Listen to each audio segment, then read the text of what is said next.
اعوذ باللہ من الشیطان الرجیم بسم اللہ الرحمن الرحیم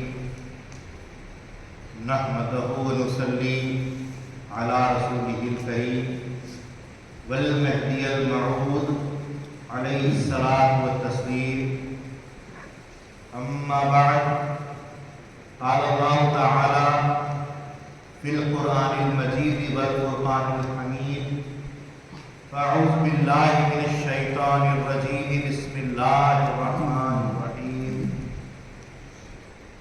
یرفع اللہ الذین آمنوا منکم والذین اوتوا العلم درجات. وقال النبی صلی اللہ علیہ وسلم طلب العلم فریضۃ علی کل مسلم و مسلمۃ. وخالہ میرا مہدی موعود علیہ السلام بندے کا امی باہر کے عالم پر فائز پڑے. صدق اللہ العظیم وصدق رسول النبی الکریم وصدق المہدی الموعود علیہ الصلاۃ والتسلیم.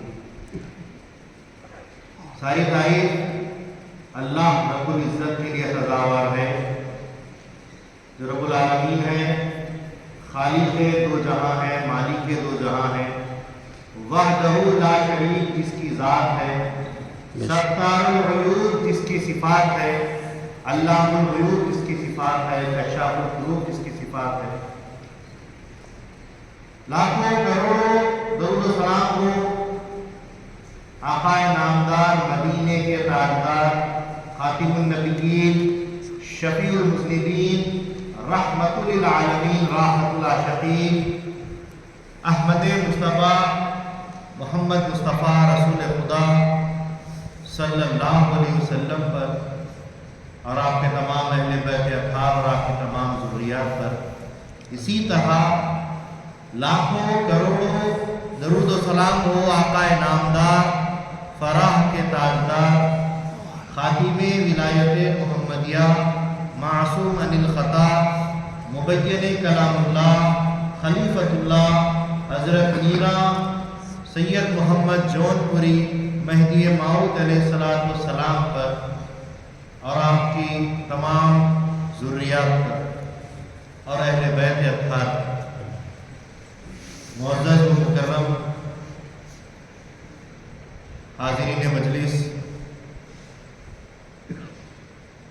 عزت مآب فقیر اللہ فقراء الزام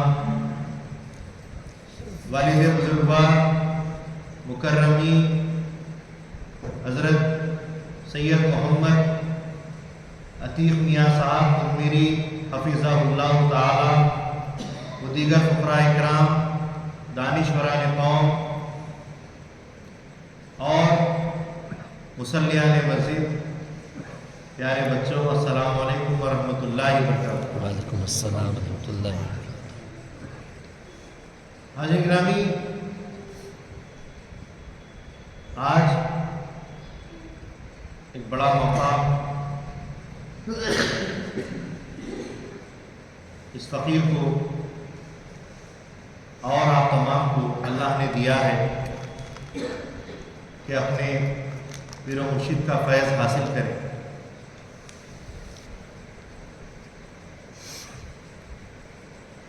محترم سامعین، اللہ تبارک و تعالیٰ نے قرآن پاک میں ارشاد فرمایا ہے یرفع اللہ الذین آمنوا منکم والذین اوتوا العلم درجات.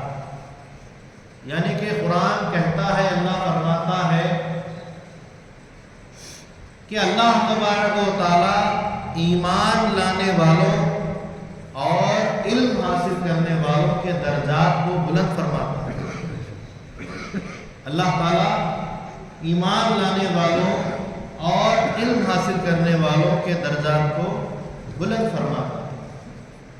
مطلب یہ کہ ایمان ایک بہت بڑی دولت ہے اور جو کوئی اس کو حاصل کرتا ہے وہ دین اور دنیا کی ایک بہت بڑی کامیابی اس کو حاصل ہوتی ہے. اور یہ جو ایمان حاصل ہوا ہے یہ اللہ تعالیٰ کی عطا سے ہوا ہے اور اپنی کاوش اور کوشش سے ہوا ہے. یہ بہت بڑا سرمایہ نجات ہوتا ہے. اس کے ساتھ ساتھ اللہ تعالیٰ نے علم کو بھی جوڑا ہے اور اللہ تعالیٰ نے علم کے تعلق سے بھی فرمایا کہ اللہ تعالیٰ علم حاصل کرنے والوں کے درجات کو بھی بلند فرما. اب اس کی تفصیل میں جاتے ہوئے ایمان کے ساتھ علم کو اللہ تعالیٰ نے رکھا ہے، یعنی کہ ایمان سے علم کو جوڑا ہے کیونکہ علم سے پہچان حاصل ہوتی ہے اور اللہ تبارک و تعالیٰ کی پہچان کے لیے ہی اللہ تعالیٰ نے ہم کو اس دنیا میں بھیجا ہے. ہم کو ایمان حاصل کرنا ہے اور ایمان کے ساتھ اس کا عرفان حاصل کرنا ہے اور اس کی پہچان اس علم لدنی علم سینہ کے بغیر حاصل نہیں. حدیث پاک میں اللہ کے نبی صلی اللہ علیہ وسلم فرماتے ہیں طلب العلم فریضۃ علی کل مسلم و مسلمۃ، کہ علم کا حاصل کرنا ہر مرد اور عورت پر فرض ہے. ہم نے پہلے بات قرآن کی رکھی ہے کہ علم اور ایمان کو اللہ تعالیٰ نے ملا کر بیان فرمایا. اب محبوب خدا حضرت محمد رسول اللہ صلی اللہ علیہ وسلم نے فرمایا ہے کہ ہر مرد اور عورت پر علم کا حاصل کرنا فرض ہے. اس کی تفصیل حضور پاک صلی اللہ علیہ وسلم آگے فرماتے ہیں من اراد الدنیا فلہ العلم ومن اراد الآخرہ فلہ العلم ومن اراد کلاہما فلہ العلم. یعنی حضور صلی اللہ علیہ وسلم نے فرمایا کہ جس نے دنیا کا ارادہ کیا اس کے لیے بھی علم ضروری ہے، کیونکہ دنیا کو اور دنیا میں محنت کر کے جینے کے لیے علم ضروری ہے. دنیا میں رہنا ہے، دنیا کے اندر کمائی کجائی کرنا ہے، کسب کرنا ہے، تو دنیا میں جینے کے لیے رہنے کے لیے علم ضروری ہے.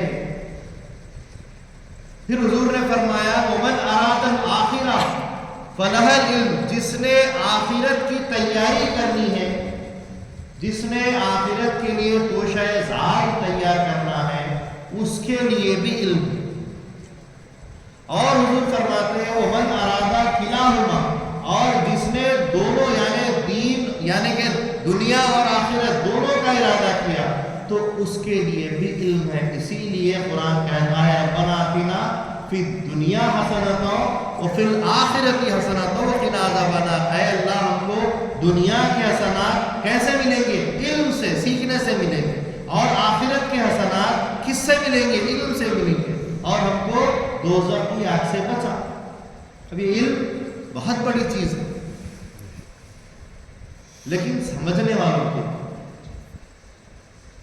پھر اللہ کے نبی صلی اللہ علیہ وسلم فرماتے ہیں علم کے تعلق سے انا مدینۃ العلم وعلی بابھا، میں علم کا شہر ہوں اور علی اس علم کا دروازہ ہے. سبحان اللہ. علم کی تفصیل اللہ کے نبی صلی اللہ علیہ وسلم بتاتے جا رہے ہیں، فرماتے جا رہے ہیں علم حاصل کرو. علم حاصل کرنا فرض ہے. دنیا کا ارادہ ہو علم ہے، آخرت کا ارادہ ہو علم ہے. علم کیسا بھی حاصل کرو کیونکہ میں علم کا شہر ہوں، علی اس کا دروازہ. اور پھر اللہ کے نبی صلی اللہ علیہ وسلم فرماتے ہیں کہ اگر تمہیں تعلیم ملے، علم ملے اور اس کے لیے چین بھی جانا پڑے تو چین جاؤ، لیکن علم حاصل کرو. علم حاصل کرو. تو کون سا علم؟ حضور صلی اللہ علیہ وسلم فرماتے ہیں خیرکم من تعلم القرآن وعلمہ، تم میں سب سے بہتر وہ ہے جو قرآن سیکھے اور قرآن کو سکھائے. قرآن کا علم، دنیا کا علم، آخرت کا علم، لیکن اللہ کے نبی کے پاس جس علم کی بات ہو رہی ہے، جس علم کا شہر اللہ کے نبی صلی اللہ علیہ وسلم ہے وہ قرآن ہے. اور قرآن میں دین اور دنیا سب ہے، ہر چیز ہے.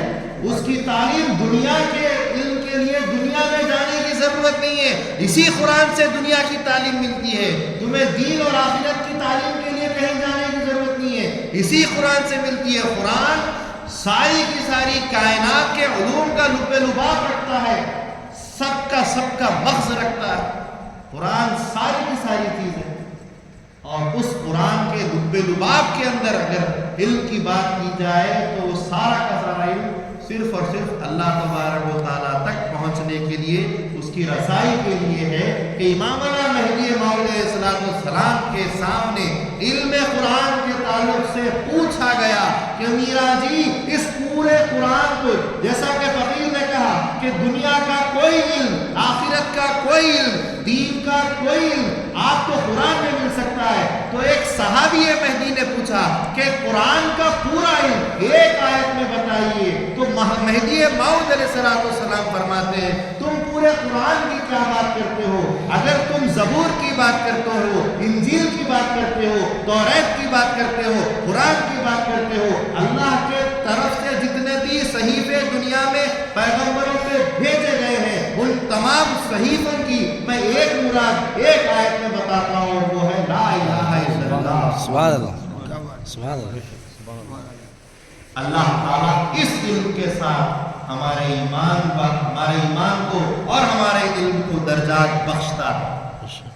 یہی وہ علم ہے، اسی علم کو حاصل کرنا، یہ علم ہم پر، تم پر، سب پر فرض ہے.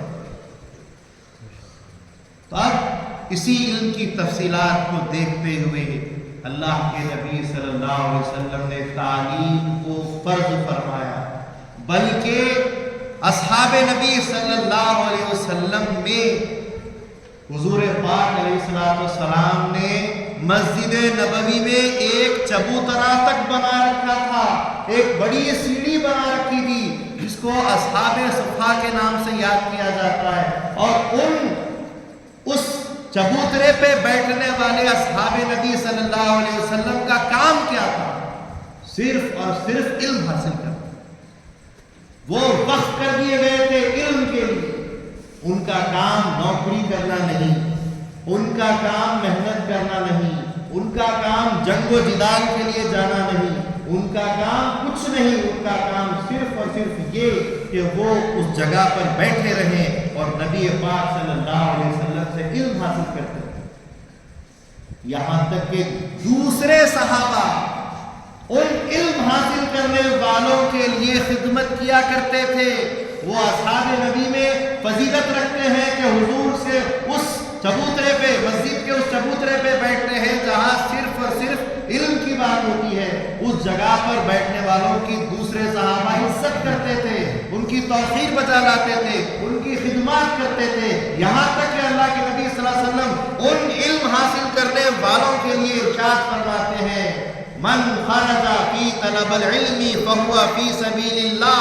جو اللہ کی راہ میں علم حاصل کرنے کے لیے نکل جاتا ہے وہ اللہ کے راستے میں ہوتا ہے، اور اللہ کے راستے میں علم حاصل کرنے والوں کے لیے فرشتے اپنے پر بچھایا کرتے ہیں. سبحان اللہ.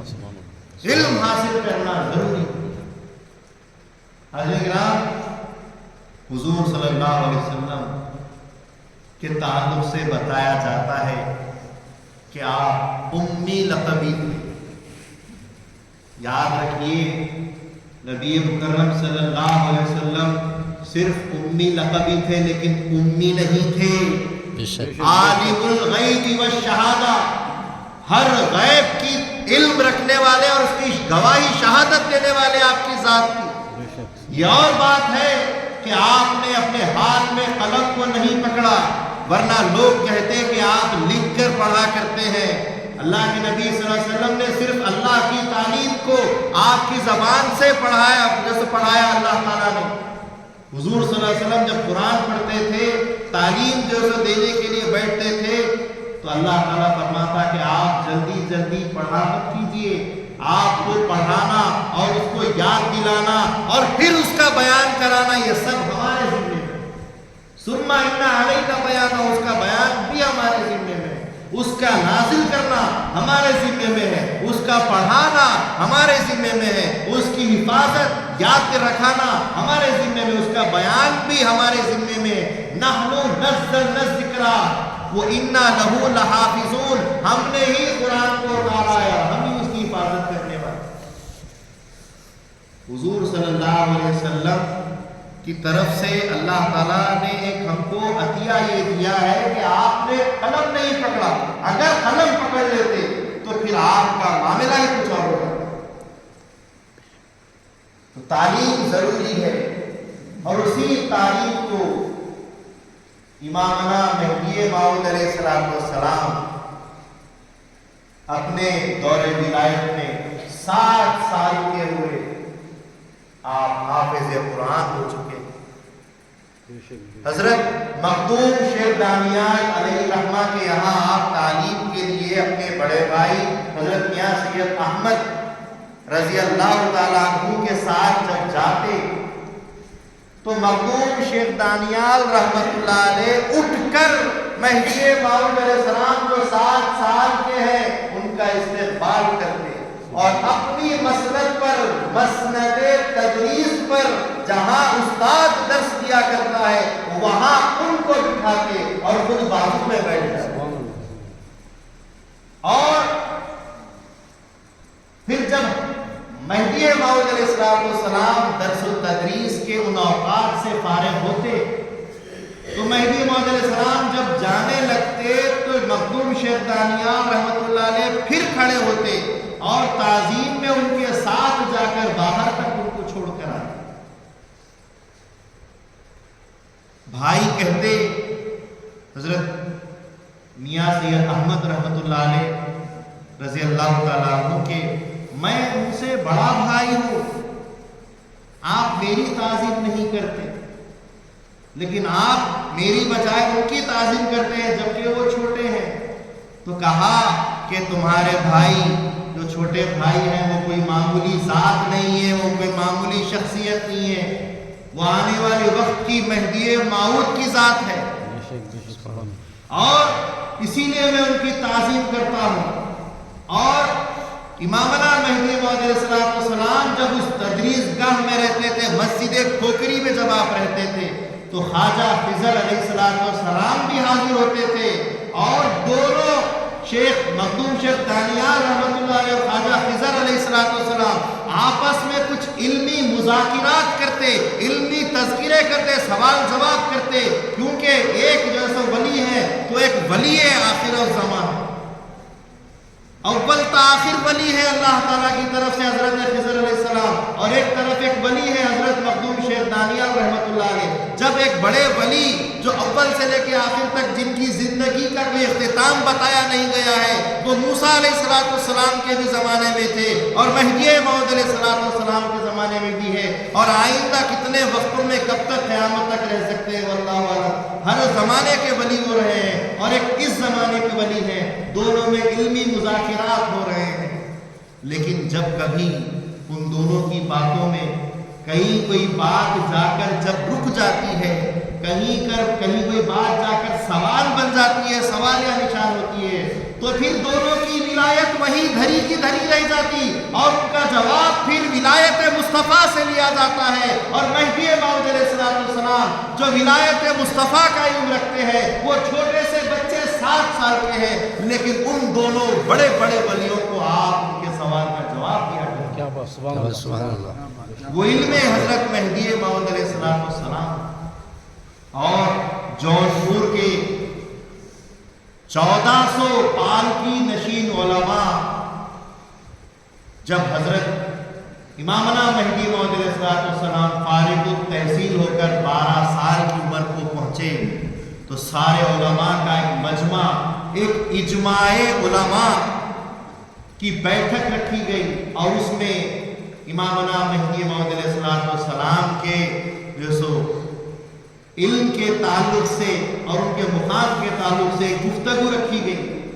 سارے 1400 علماء نے سوالات کیے، امامنا مہدی موعود علیہ السلام کے سامنے کچھ باتیں رکھی، اور امامنا مہدی موعود علیہ السلام جو یہ فرماتے ہیں انفقوا من اللہ بلا واسطۃ جدید اليوم، اللہ تعالیٰ کے یہاں سے مجھے روزانہ تازہ تعلیم عطا ہوتی ہے، وہ علم رکھنے والی شخصیت، وہ ولایت مصطفیٰ صلی اللہ علیہ وسلم کی علم کی شخصیت، انہوں نے ان کے سوالات کے جوابات چند جملوں میں ایسے دے دیے کہ سب کے سب آپ کی تعظیم میں کھڑے ہو کر ایک وقت ایک آواز ہو کر آپ کو اسد العلماء کا خطاب ہے۔ سبحان اللہ۔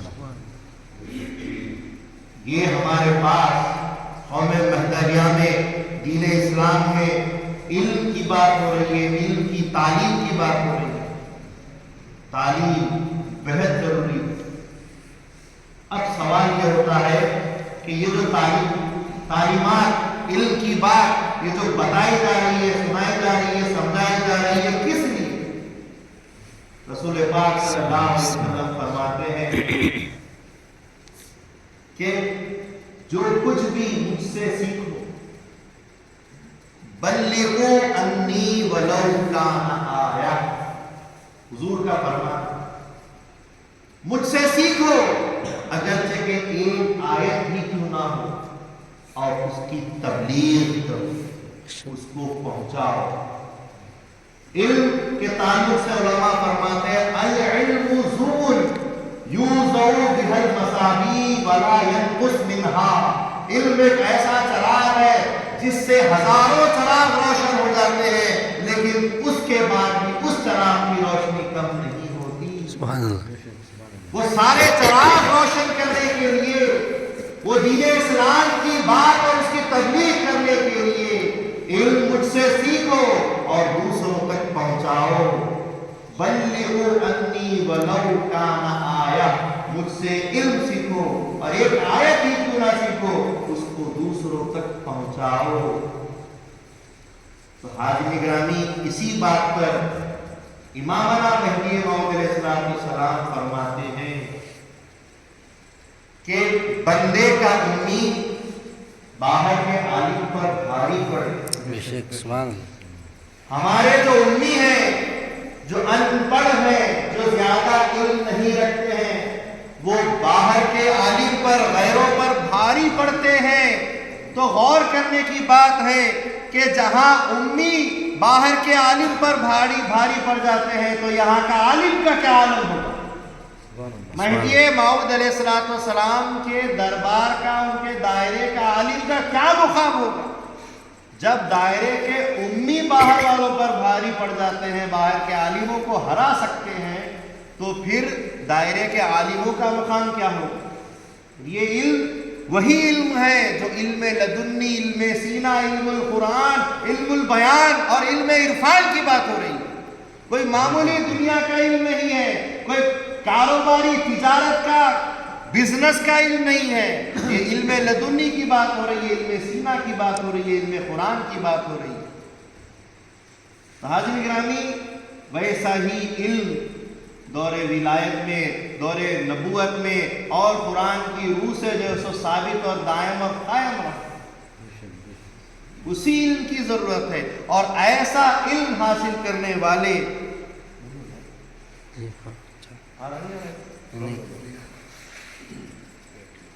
پکڑو خالی چھوڑو نہ، تو ایسا علم، آ رہی آواز میری سب کو؟ تو ایسا علم حاصل کرنے والوں کی زندگی جب تبلیغ میں گزرتی ہے تو پھر اللہ تبارک و تعالیٰ اور اللہ کے رسول اور امامنا مہدی موعود علیہ السلام ایسے مبلغین کی مثال پوری دنیا والوں کے لیے بنا دیتے ہیں، اور قرآن اس کی گواہی دیتا ہے۔ قرآن کہتا ہے کہ لَقَدْ كَانَ لَكُمْ فِي خَصَصِهِمْ عِبْرَةٌ لِأُولِي الْأَلْبَابِ، کہ تحقیق کے ان کے واقعات، ان کے قصوں میں تمہارے لیے جو ہے سو ایک سبق اور عبرت ہے اگر تم عقل رکھتے ہو۔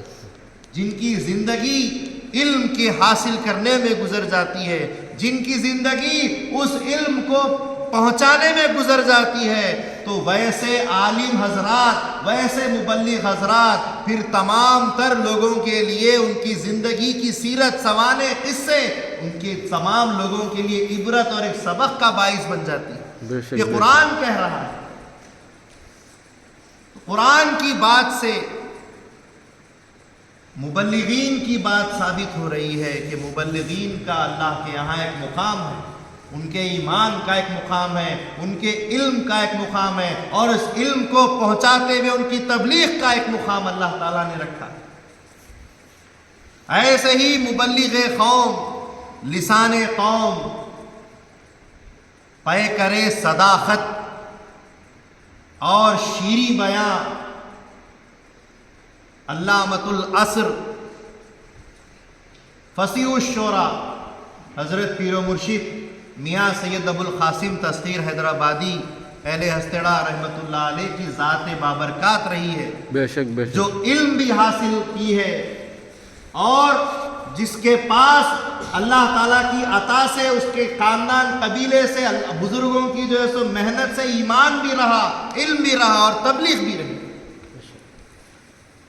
قوم مہدویہ کے اندر آخری اس دور میں کم از کم 100 سال کے اس عرصے میں 4 مبلغ بہت بڑے گزرے ہیں، جنہوں نے اپنی ساری زندگی علم کے حاصل کرنے میں، سیکھنے سکھانے میں اور تبلیغ میں گزار دی، جو رسول پاک صلی اللہ علیہ وسلم کا خاص سنت عمل اور مہدی موعود علیہ السلام کا خاص سنت عمل رہا ہے کہ علم کے لیے، ایمان کے لیے محنت کرنا، ہجرت کرنا، تبلیغ کرنا۔ مکہ سے مدینے کو جو آئے تھے وہ کیا تھا؟ ایمان کے لیے، علم کے لیے، اسلام کے لیے۔ مہدی موعود علیہ السلام کا جونپور سے نکل کر فراہ تک جانا، 27 مقامات کس کے لیے ہوئے؟ یہ ہجرت کس کے لیے؟ علم کے لیے، تبلیغ کے لیے، ایمان کے لیے۔ اسی روش پر تمام صحابہ نے کام کیا، یہی کام سب کا ہوتا۔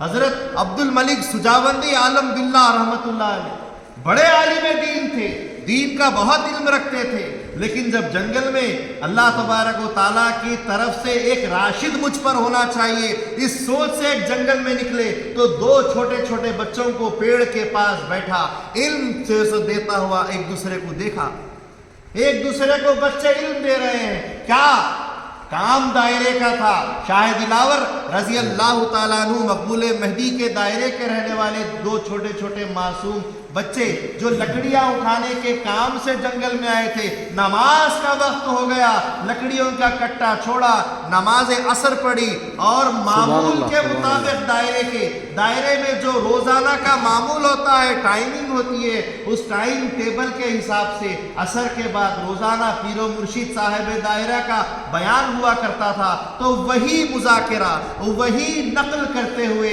وہی سنتی عمل کرتے ہوئے اپنے مرشد کا ایک بچہ نماز کے بعد قبلے کو پیٹ کر کے بیٹھ جاتا ہے اور ایک بچہ سامنے بیٹھ جاتا ہے اور پھر جو سو کچھ آیات پیش کرتے ہوئے اس پر بیان کیا جاتا ہے۔ جو ہی ان بچوں کا یہ عمل عبد الملک سجاوندی رحمت اللہ علیہ نے دیکھا، انہوں نے فوراً جو سو ان کے قریب گئے اور ان آیات کی تفسیر سن کر تعجب میں پڑ گئے کہ تمہارے پاس یہ علم کہاں سے آیا؟ میں عالم ہوں، میں قرآن پڑھتا ہوں، میں قرآن کی اس آیت کے بارے میں اس کے ترجمے کو جانتا ہوں، لیکن اس کی تفصیل اور اس کا راز، اس کے اسرار جو تم نے کھول دیے ہیں، آج تک میری عقل میں، میرے علم میں یہ چیز نہیں آئی تھی، لہٰذا اب میں کیا کروں؟ اور ان کو پوچھا کہ تم نے کہاں سے حاصل کیا ہے؟ تو کہا کہ ہم تو شاہ دلاور کے دائرے کے معصوم بچے ہیں، جو بولتے تھے وہی بول لیے۔ تو کہا کہ ان کے یہاں لے جاؤ۔ گئے اور فوراً کے فوراً ان کے پاس جو ہے سو زانوے ادب طے کرتے ہیں اور کہنے لگتے ہیں بندہ مٹھی ماٹی کے لیے آیا ہے۔ تو بندگی میں شاہ دلاور مقبول مہدی رضی اللہ تعالیٰ عنہ فرماتے ہیں کہ آپ تو عالم دین ہے، بہت بڑے عالم ہے، آپ تو جانکار ہے، اور بندہ امی ہے۔ آ گئی بات امی اور عالم کی۔ ہمارے یہاں کا امی باہر کے عالم پر بھاری پڑے۔ سبحان اللہ سبحان اللہ۔ بندگی میں شاہ دلاور رضی اللہ تعالیٰ عنہ فرماتے ہیں بھائی آپ عالم ہو، بندہ امی ہے، بندہ تو کل کو بھی کل کہتا ہے، اور جو ہے سو آپ اتنے بڑے عالم دین ہیں، بندے کے یہاں کہاں آپ آ گئے؟ تو وہ دماغ میں بات تھی بچوں کی، وہ جو تفسیر بچوں نے آیتوں کی کر لی تھی،